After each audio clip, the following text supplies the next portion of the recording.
Hi friends, मैं हूं ममता और आप सभी का स्वागत है मेरे चैनल लीगल अवेयरनेस की संविधान सीरीज में। दोस्तों, हमने अपने पिछली वीडियोस में बात करी थी आर्टिकल 14, 15, 16, 17 और आज हम बात करेंगे आर्टिकल 18 की। यानी कि आज के एपिसोड के बाद हमारा राइट टू इक्वालिटी का कोर्स पूरा हो जाएगा। तो शुरू करते हैं हम आज आर्टिकल 18 को। 18 पे चर्चा करना।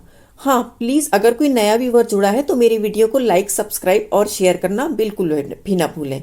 तो हम शुरू करते हैं अपना आज का वीडियो। तो जो आर्टिकल 18 है वो बात करता है अबॉलिशन ऑफ टाइटल्स, यानी उपाधियों का अंत। अब देखिए, किसी भी देश में समानता लाने के लिए एक समान व्यवहार होना ज़रूरी है। और ये जो इस तरीके की उपाधियां हैं, जब हमारा देश आज़ाद नहीं था, अंग्रेज़ थे, तो बहुत सारी उपाधियां दी गई थी। तो जब हम समानता की बात करते हैं तो इस तरीके की उपाधियों को ख़त्म करना या टाइटल्स को ख़त्म करना बहुत ज़रूरी हो जाता है। जब हम उपाधि की बात करते हैं तो उपाधि से एक रुतबा होता है, एक घमंड आता है और बहुत एक क्लास डिफाइन होता है और एक पावर मिलती है। तो इसलिए जब इस संविधान का निर्माण हो रहा था तब ये निर्णय किया गया कि इस तरह की उपाधियां जो अंग्रेजों द्वारा दी गई हैं उनका समाप्त किया जाएगा। और वो उपाधियां कौन कौन सी हैं, जैसे कि हमने देखा ही था, महाराज, रानी, राजकुमारी, राजकुमार, नाइटहुड, राय बहादुर, सुल्तान, इन सारी उपाधियों का अंत किया जाएगा। इसमें 4 क्लॉज हैं। देखते हैं क्या बात कर रहा है। No title not being a military और academic distinction shall be conferred by the state. कि राज्य जो सेना से जुड़ी हुई और आपकी शिक्षा से संबंधित उपाधियों और पढ़ाई के अलावा किसी भी और उपाधि को एक्सेप्ट नहीं करेगा। अब जैसे आप डॉक्टर हैं, आप इंजीनियर हैं, तो आप अपने नाम के आगे डॉक्टर लगा सकते हैं, इंजीनियर लगा सकते हैं, या आप सेना में ब्रिगेडियर हैं, कर्नल हैं, तो आप इस तरीके के आप अपने आगे अपनी उपाधियां लगा सकते हैं। देखिए, एक है एजुकेशन और एक है रैंकिंग। तो ये आपकी एजुकेशन है कि आप डॉक्टर हैं, इंजीनियर हैं, एडवोकेट हैं, और वो आपकी रैंकिंग है, कर्नल हैं, ब्रिगेडियर हैं, तो आप इन दोनों को आप लगा सकते हैं। क्लॉज 2 है, वो कहता है कि भारत का कोई भी नागरिक विदेशों से किसी भी तरीके से कोई भी उपाधि नहीं ले सकता है। आप फॉरेन से कैसी भी उपाधि लेकर आए हैं, आप उसको नहीं ले सकते हैं। और इसका जो सब क्लॉज 3 है वो क्या कहता है, no person who is not a citizen of India shall while he holds any office or profit or trust under the state accept without the consent of the president any title from any foreign state.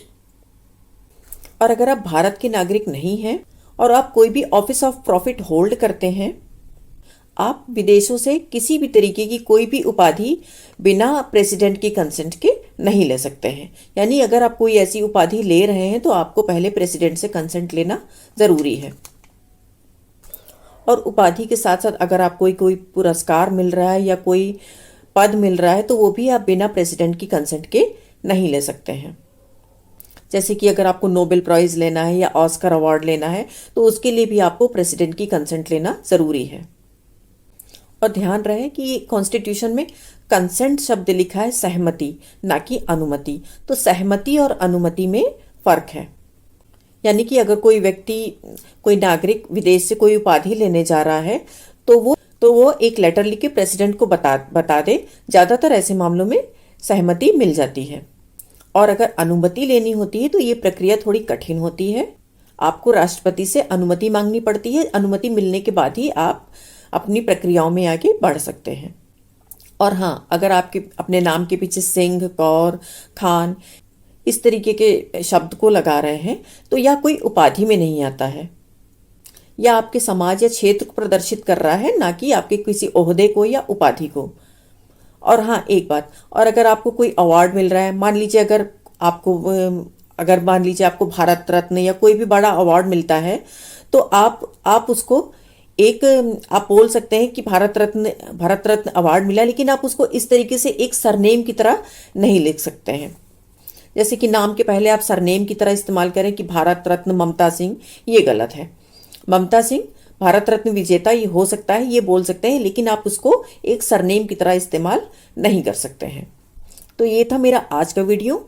और मेरा ये जो पूरा article 14 से लेके article 18 तक की right to equality को हमने कवर कर लिया है और हम अगले फंडामेंटल राइट्स को चर्चा करेंगे। तब तक कि अपना ध्यान रखें और प्लीज़ प्लीज़ मेरे वीडियो को लाइक, सब्सक्राइब और शेयर करना बिल्कुल भी ना भूलें। तब तक कि अपना ध्यान रखें। Thank you.